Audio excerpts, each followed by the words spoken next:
너희는 주의하라, 이런 제목으로 같이 말씀을 나누겠습니다. 2023년 그 넷플릭스의 다큐멘터리 나는 신이다. 제목이 신이 배신한 사람들. 이 프로가요 우리 사회에 큰 충격을 주었습니다. 여기 소개된 단체들은 정통 기독교에서 이단 사이비로 분류하는 그런 단체들이죠. 이 이단은, 사이비는 초대교회로부터 지금까지 교회를 위협하고 성도들의 삶에 악한 영향을 끼쳐왔습니다. 더 심각한 것은요, 이단에 빠지는 상당수가 기독교 신앙에서 넘어간 사람들이 굉장히 많다라는 것이죠. 그러니까 이단과 사이비는 종교심이 있는 사람들을 주 포교 대상으로 삼는다라는 것입니다. 저 프로그램이 굉장히 충격적이었죠. 물론 19세 이상일 겁니다. 아마 이단 상담, 한국 이단 상담소 협회는 국내 이단 신자가 200만에 육박한다, 이렇게 통계를 발표했습니다. 이건 굉장한 숫자죠. 맥시멈 200만 명이다, 그렇게 보고 있습니다. 대부분의 이제 이단과 이제 사이비에 속한 이 단체들의 신도들은 자기들이 성경적이다, 우리가 진짜 성경적이다, 이렇게 확신하고 있다는 것이죠. 물론 그렇게 생각하겠죠. 우리가 정말 성경적이고 진리를 따른다, 이렇게 생각할 것입니다. 이단은 복음을 위협하고요, 교회의 건강한 성장을 방해하는 위협 세력임에 분명하죠. 이단과 거짓 사상에 대해서 우리는 단호히 대처하고 바로 서야 할 것입니다. 이단이 있다라는 것은 정통이 있다는 뜻이에요. 그렇죠? 거짓이 있다. 뭐가 있다는 거죠? 참이 있다, 진리가 있다라는 의미죠. 왜 이렇게 주변에 사이비 이단이 많지? 나 종교에 대해서 회의적이고 교회에 나가지 않아야 되겠다 생각할 수 있지만, 여러분, 이단이 있다라는 것은 정통이 있다는 뜻이에요. 거짓이 있다라는 것은 진리가 있다라는 것이에요. 오늘 사도 바울 역시 골로새 교회를 향해서 교회 안에 침투한 이 거짓 사상과 또 복음을 위협하는 것에 대해서 강력한 주의를 주고 있습니다. 그래서 주의하라, 이 동사가 8절에 딱 나타나고 있죠. 주의하라. 뭘 주의해야 되는가? 속이는 자들을 주의하라 라고 말씀하고 있습니다. 우리 8절 다시 한번 읽어보겠습니다. 누가 철학과 헛된 속임수로 너희를 사로잡을까? 주의하라. 이것은 사람의 전통과 세상의 초등학문을 따름이요 그리스도를 따름이 아니니라.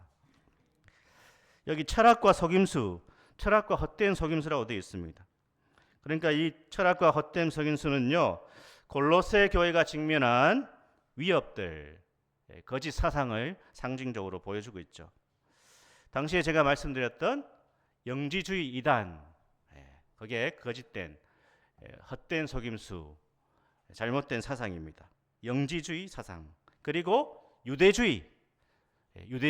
이 두 가지가 주된 거짓 사상, 어쩌면 헛된 속임수요, 잘못된 철학이다라고 볼 수 있습니다. 이게 이제 복음을 방해하는 것들이었다라는 것입니다. 이런 것을 따라갈 때에 골로새 성도들은 결국 사람의 전통을 따르게 되는 것이고 세상의 초등학문을 따라가는 것이다, 이렇게 경고하고 있습니다. 특별히 강조하고 있는 표현은요, 이 8절 말씀에서 우리가 봐야 되는 것이 어떤 말씀입니까? 사로잡을까라는 말이죠. 사로잡다라는 이 동사입니다. 사로잡다. 쉴라 고게인이라고 하는 헬라어인데, 노략하다, 약탈하다, 낚아채다, 이게 이제 사로잡다라는 이 단어의 의미예요. 이 단어는요, 특별히 전쟁과 관련이 있습니다. 전쟁과 관련이 있습니다. 그러니까 철학과 헛된 속임수로 이단과 잘못된 사상들이 성도들을 어떻게 해요? 노력한다, 약탈하려고 한다, 낚아채려고 하려고 한다. 그래서 이게 전쟁 관련 용어인데 빼앗아 오는 것이죠. 예수님을 구주로 받은 자의 삶에는 이 영적 전쟁이 일어나고 있다는 거예요. 마귀가요, 사탄이 예수님의 손에서 그 성도를, 영혼을 빼앗으려고 어떻게 해요? 사로잡으려고, 노력하려고, 약탈하려고, 낚아채려고 시시탐탐 거짓 사상으로, 헛된 철학으로 노리고 있다라는 거죠. 사랑하는 여러분, 신앙생활이 그냥 내가 선택하는 것 같아도 이 신앙생활은, 예수 믿는 것은 영적 전투입니다. 이걸 잘 아셔야 돼요. 영적 전투예요. 깨어 있어야 된단 말입니다. 시시탐탐 노리는 겁니다. 한 사람이 예수 믿는 것이 쉬운 일이 아니에요. 그 사람이 이제 예수 믿으려고 마음에 뭔가 이렇게 시작을 할 때에 영적인 전쟁이 일어난단 말입니다. 그래서 한두 번 교회 나와서 하나님 말씀 듣고 예수 믿을 마음이 생길 그때에 사탄이 가만히 있습니까? 마귀가 가만히 있습니까? 복음을 받아들이지 못하게 하는 거예요. 복음을 따라가지 못하게 만든단 말입니다. 그래서 이 사로잡다, 골로새 성도들을 지금 이 사탄이 거짓 사상과 이단적인 사상과 복음을 역행하는 그런 모든 것들을 통하여서 교회를 위협하고 있다라는 겁니다. 우리 교회도 항상 영적인 전쟁 상황 가운데 있는 거예요. 그래서 우리는 하나님의 말씀과 복음과 기도 가운데 성령 안에서 깨어 있어야 된단 말입니다.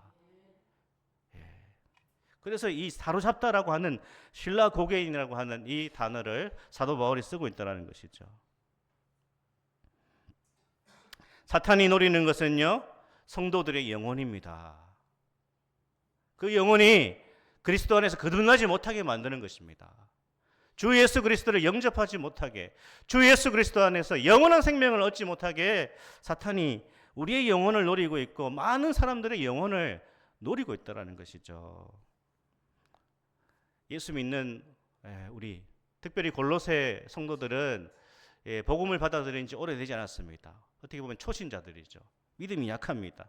하나님과의 언약의 관계를 맺었는데 이 언약의 관계를 무너뜨리려고 하고 있다. 철학과 헛된 속임수로. 하나님을 향한 불신. 예수 믿으면 내 삶이 더 불편해지는 건 아닌가, 이런 생각을 가지게 되죠.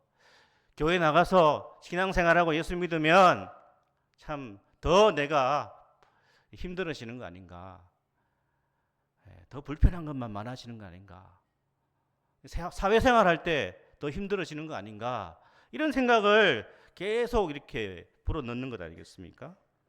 특히 바울이 이 단어 신라 고개인이라고 하는 이 동사를 쓴 것은 의도적입니다. 비슷한 단어가요, 시나고그라고 하는 헬라어가 있어요. 이게 회당이란 뜻이에요.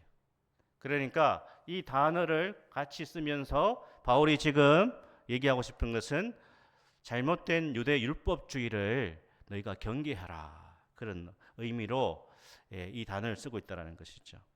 유대인의 회당이 시나고그예요. 그러니까 오늘 골로새서 2장에 보면 이 유대 율법주의에 따라가서는 안 된다, 그것은 복음을 따라가는 것이 아니다라는 말을 하기 위해서 언어 유희라고 하죠. 이걸 언어 유희, 신라 고개인, 시나고그, 이렇게 단어를 쓰고 있는 것이죠.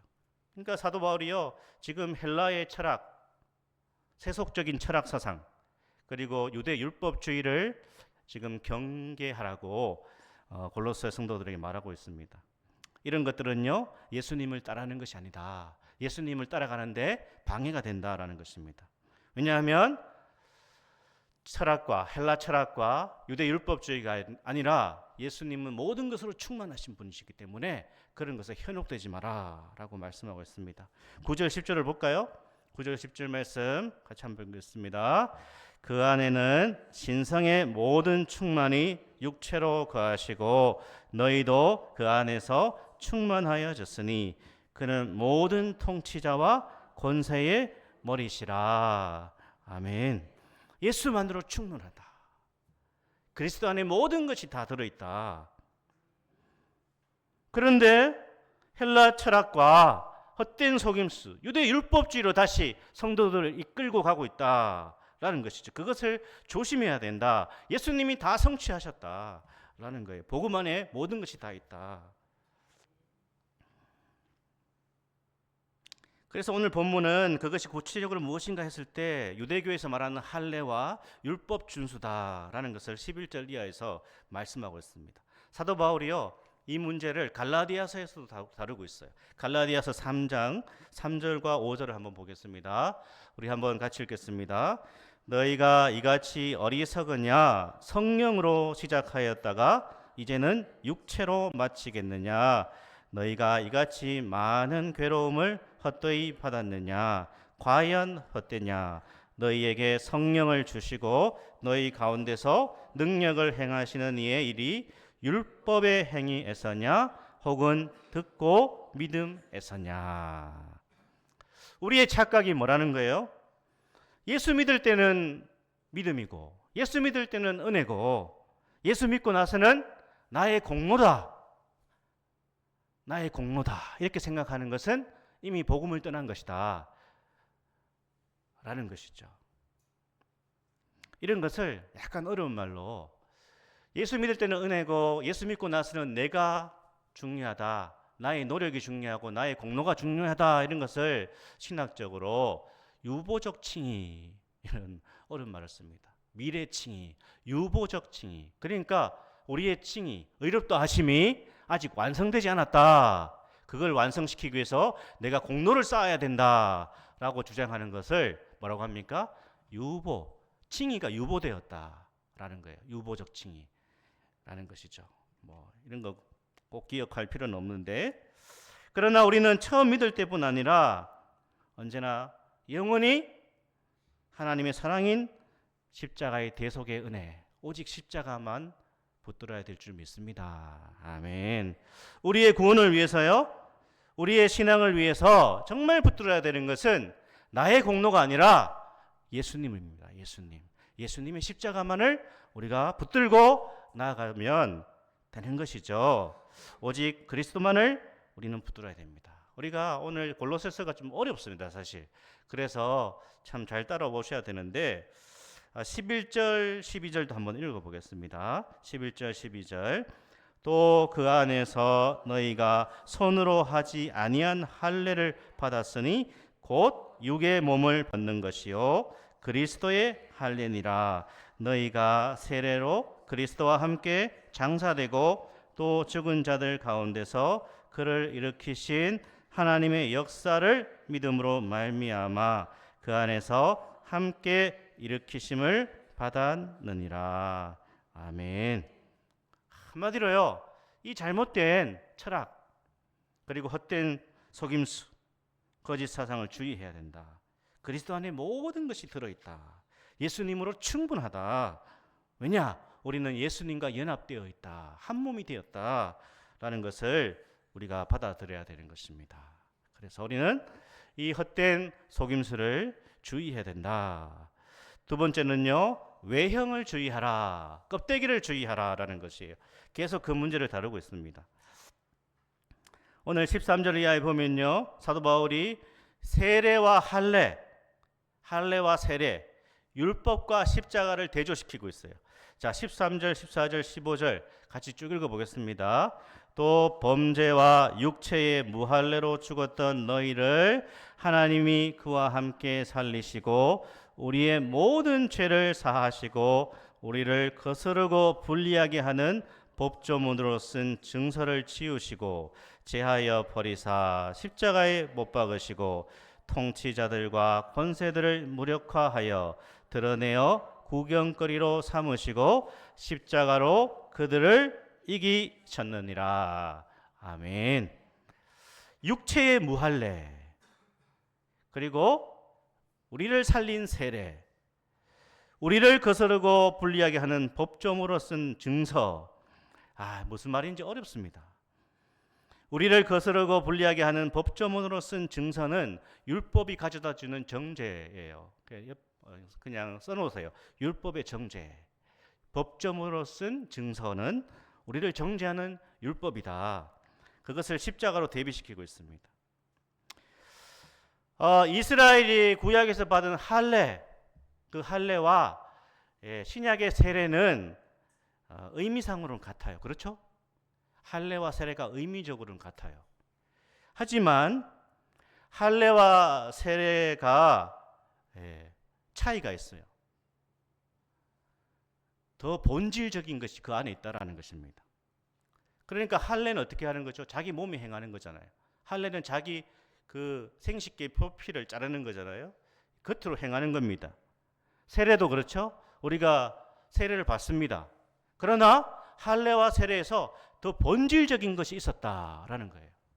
단순히 할례를 받았다, 내가 세례 받았다 이것이 아니라 그 할례와 세례에서 정말 중요한 것이 무엇이냐라는 것을 지금 이야기하고 있는 것입니다. 그러니까 할례와 세례의 정말 진정한 본질은요, 그 외형에 있는 것이 아니라 세례를 받을 때 내가 예수님과 함께 죽고 예수님과 함께 부활하는 것, 살아나는 것, 이것을 내가 믿느냐라는 문제라는 거예요. 그러니까 이 껍데기, 외형, 이게 쓸데없다는 게 아니고 그것만을 붙들고 있으면 안 되고 그 정말 그것이 보여주고 있는 본질을 향해서 나아가라라는 것입니다. 정말 본질이 중요하다는 것이죠. 우리는 때로 외형을 추구하고요, 껍데기를 추구하고 겉모습에 지장할 때가 있습니다. 어떤 경우죠? 내가 이것을 행하고 있으니까 나는 괜찮아 라고 생각할 수 있다는 것입니다. 내가 어떤 행위를 하고 있으니까 나는 괜찮아. 예를 들면 안 믿는 사람들이 뭐랍니까? 제사를 지내죠. 제사 지내는 사람들이요, 불신자들이, 여러분 어떻습니까? 제사 지낼 때에 조상 귀신이 와서 그 제사 음식을 먹는다고 생각하고 오늘날 제사 지내는 불신자들이 과연 몇 명이나 되겠습니까? 아마 대부분의 불신자들이요, 제사 지낼 때 자기 조상들이 와가지고, 조상 귀신이 와가지고 그 음식 먹는다고 생각 안 할 거예요. 그런데 그거 왜 하죠? 제사상 차려놓으면 뭔가 안전하다, 그렇게 생각하는 거죠. 이것은 오늘 우리에게 주시는 여러 가지 교훈들을 생각해 볼 수 있습니다. 우리는 어떤 행위만 하면 내가 할 걸 다 했다, 난 괜찮다라고 생각하는 그런 외형과 껍데기에 치중할 수 있다는 것이죠. 제가 종종 말씀을 드리지만 배우자를 사랑하지 않아요. 남편을 사랑하지 않아요. 아내를 사랑하지 않아요. 이 남편이 가족을 사랑하지도 않습니다. 자기 아내를 사랑하지 않습니다. 그런데 내가 아내에게 생활비를 갖다 준다, 나는 잘하고 있다 생각할 수 있는 거죠. 좋은 배우자라고 생각할 수 있습니다. 좋은 남편이라고 생각할 수 있습니다. 아내에게 마음이 없습니다. 사랑하지도 않습니다. 그런데 나는 돈을 갖다 주니까 좋은 배우자다, 그렇게 생각할 수 있겠죠. 이런 얘기하면 또 우리 성도님은 돈 갖다 주면 최고죠. 그 관계 안에는 사랑이 없습니다. 마음이 없단 말입니다. 진짜 중요한 본질이 없단 말입니다. 그 안에는 진짜 능력이 나타나지 않는 거예요. 진짜 힘이 나타나지 않는 것이죠. 왜냐? 외형에만 치우치고 있는 것이죠. 할례와 세례라고 하는 그 외적인 형식에만 머물러 있는, 이것은 진정한 복음의 능력을 경험하지 못하게 하는 것이다. 설교 시간에 안 움직이고 있습니다. 듣고 있습니다. 난 경청하고 있다고 착각할 수 있습니다. 오늘도 내가 예배당에 와서 앉아 있으니까 나는 주일을 경건하게 보내고 있다라고 생각할 수 있어요. 물론 오늘날 그리스도인들은 예배당에 주일날 와서 앉아 있는 것만 해도 엄청나게 잘하는 거다, 그런 시대가 되었지만요. 그러나 내가 그냥 예배당에 와서 설교 시간에 목사가 떠들어대는 그 얘기 별로 의미 없이 듣고 앉아 있는 것, 그것이 나를 착각하게 만들 수 있습니다. 나는 경건하게 주일을 보내고 있다, 나는 설교를 경청하고 있다라고 생각할 수 있지만 그것은 외형일 수 있고 껍데기일 수 있다는 것입니다. 우리는 성찬식을 할 때 성찬의 떡과 잔을 나눕니다. 성찬의 떡과 잔을 나누는 그 행위가 내가 지체들과 하나다라고 착각하게 만든다는 거예요. 정말 우리가 성찬에서 떡을 떼고 잔을 나눌 때에 내가 그리스도와 하나가 되었고 지체들과 정말 한 몸이 되었다라고 하는 그 마음의 의식이 없다면 그냥 그거는 외형이고 껍데기라는 거예요. 여러분, 우리가 행하는 그 행위에 정말 본질, 그 본질을 생각하셔야 되는 거예요. 내 마음이 그 행위 가운데 있는가? 단지 기도를 많이 했다, 소리를 질러서 기도를 했다, 그게 중요한 게 아니고 그 기도에 나의 믿음과 마음이 하나님을 향하고 있었느냐, 그게 중요하다는 겁니다. 성찬의 떡과 잔을 나누면 나는 그리스도와 한 몸이 되었고 이 진리로 교회의 모든 성도들과 하나가 되었다라고 하는 이 마음이 다시 살아나야 된다는 거예요. 이게 정말 중요한 거예요. 이런 은혜가 있기를 축복합니다. 우리의 본질을 항상 생각해야 된다는 거예요. 그래서 마태복음 7장 21절, 23절까지 한번 우리 읽어보겠습니다. 성경 말씀 같이 한번 읽어보겠습니다. 나더러 주여 주여 하는 자마다 다 천국에 들어갈 것이 아니요 다만 하늘에 계신 내 아버지의 뜻대로 행하는 자라야 들어가리라. 그날에 많은 사람이 나더러 이르되 주여 주여 우리가 주의 이름으로 선지자 노릇하며 주의 이름으로 귀신을 쫓아내며 주의 이름으로 많은 권능을 행하지 아니하였나이까 하리니 그때에 내가 그들에게 밝히 말하되 내가 너희를 도무지 알지 못하니 불법을 행하는 자들아 내게서 떠나가라 하리라. 아멘. 이 사람들은요, 겉모습, 외형은 굉장히 그럴듯한 행위를 가지고 있었잖아요. 막 귀신을 쫓아내고 놀라운 일들을 했지 않습니까? 대단한 행위예요. 그냥 보면 대단한 사람들이 이 마태복음 7장에 나오는 이 사람들입니다. 하지만 예수님은 너희는 천국과 상관이 없다 라고 말씀하십니다. 충격입니다. 충격. 천국은 누가 들어가나요? 하나님과 그분의 아들 주 예수 그리스도를 사랑하는 자, 그분의 뜻을 따라가는 자, 그분의 뜻을 쫓아가는 자, 그 사람에게 천국이 주어지는 것이죠. 그분을 마음으로 사랑하고 주 예수 그리스도를 마음으로 사랑하고 그분의 뜻을 따르기 위해서 자신의 마음과 정성을 다하는 그가 천국에 합당한 자다라고 말씀하고 있습니다. 그래서 껍데기를, 외형을 주의하라라는 것이 이 골로새서 2장의 전반적인 말씀의 핵심이라는 것입니다. 그래서 세 번째 우리가 이 말씀을 통하여서 본질을 추구하라라는 메시지를 받게 됩니다. 본질을 추구하라.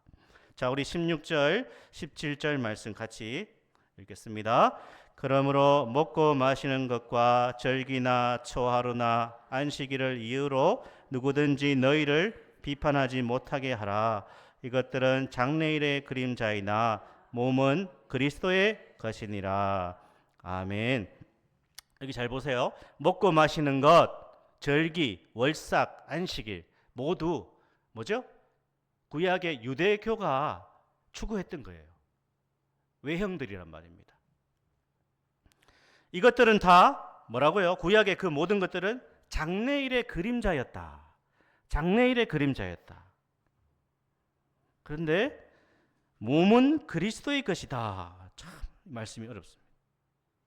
특별히 여기 안식일이 나오죠. 안식일. 예, 안식일. 이 주일이요. 주일이 안식일의 대체가 아니에요. 잘 알고 계셔야 돼요. 이 주일이 중요한 이유가 있어요. 주일 성수가 중요한 이유는 제가 여러 번 말씀드렸지만 이 주일, 일요일만 특별한 날이라고 생각해서는 안 됩니다. 우리에게 모든 날이 주의 날이에요. 사실은 모든 날이 중요한 날이에요. 주일만 주님의 날이고 월화수목금토는 나의 날이 아니란 말입니다. 그렇게 생각하는 것은 유대교로 돌아가는 거예요. 구약 안에 멈춰 있는 거예요. 종교개혁자 잔 칼빈이 여기에 대해서 분명하게 가르치지 않습니까? 주일은요, 예수님이 부활하신 날이죠. 그날을 기념해서 이 날에 모이는 것입니다. 그러니까 우리가 이 일요일을 주일로 삼은 것은 예수님이 부활하신 안식 후 첫날에 주님이 부활하셨는데 예수님이 부활하신 그날을 기념하면서 그리스도인들이 함께 모여서 예배하는 날로 삼았다는 것입니다. 이 날에 우리는 예수님의 승리를 찬양하고 경배하고 우리가 예수님께 온전히 속한 자이다. 그래서 예수님 안에서 즐거워하는 날로 삼은 날이 일주일의 하루, 바로 일요일, 이 주일이라는 것입니다. 정말 이것이 본질이라는 거예요. 본질이 무엇인가? 이 주일만 잘 지키면 나머지 날은 내 날이 내 마음대로 살아도 된다. 그것이 아니라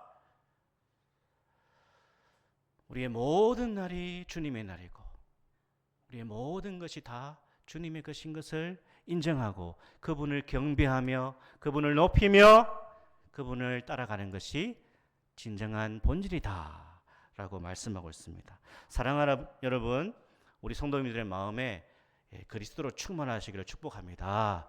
아멘. 예수님으로 충만하셔야 되는 거예요. 예수님으로 꽉 차 있어야 된다는 것입니다.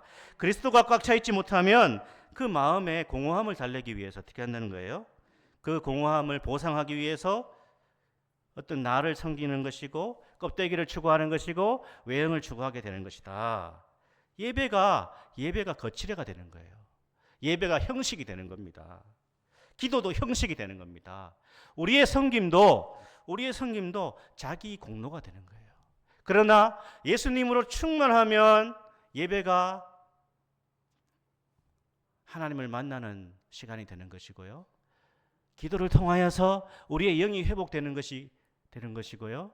우리의 섬김은 은혜로, 기쁨으로 충만하게 되는 것입니다.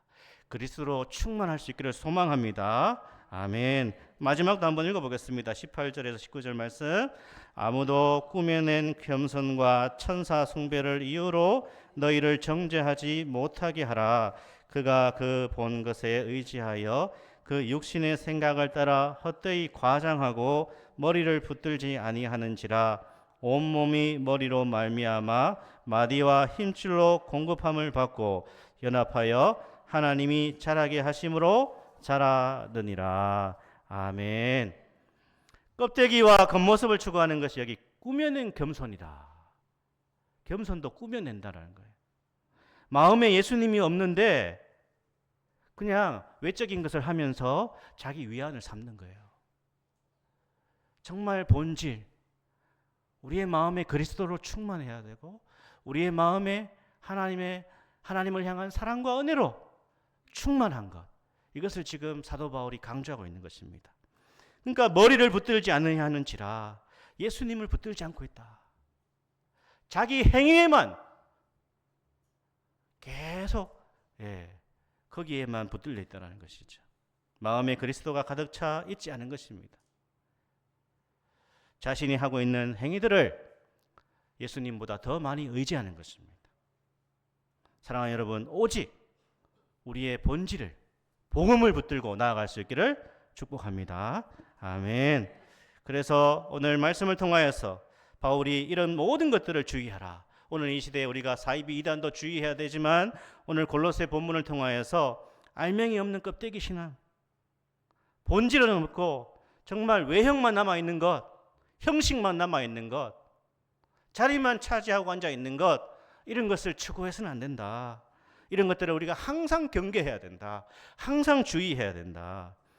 아무 생각 없이 신앙생활하지 않도록, 그냥 형식적으로 습관적으로 예배하고 습관적으로 기도하고 습관적으로 우리가 교제하지 않도록, 신앙생활을 하지 않도록, 주님, 우리가 언제나 복음의 본질과 주 예수 그리스도로 충만한 그러한 진정한 신앙생활, 살아있는 신앙생활 될 수 있도록 우리와 우리 공동체를, 교회를 붙들어 달라고 하나님 앞에 간구하는 복된 시간 되기를 소망합니다. 아멘.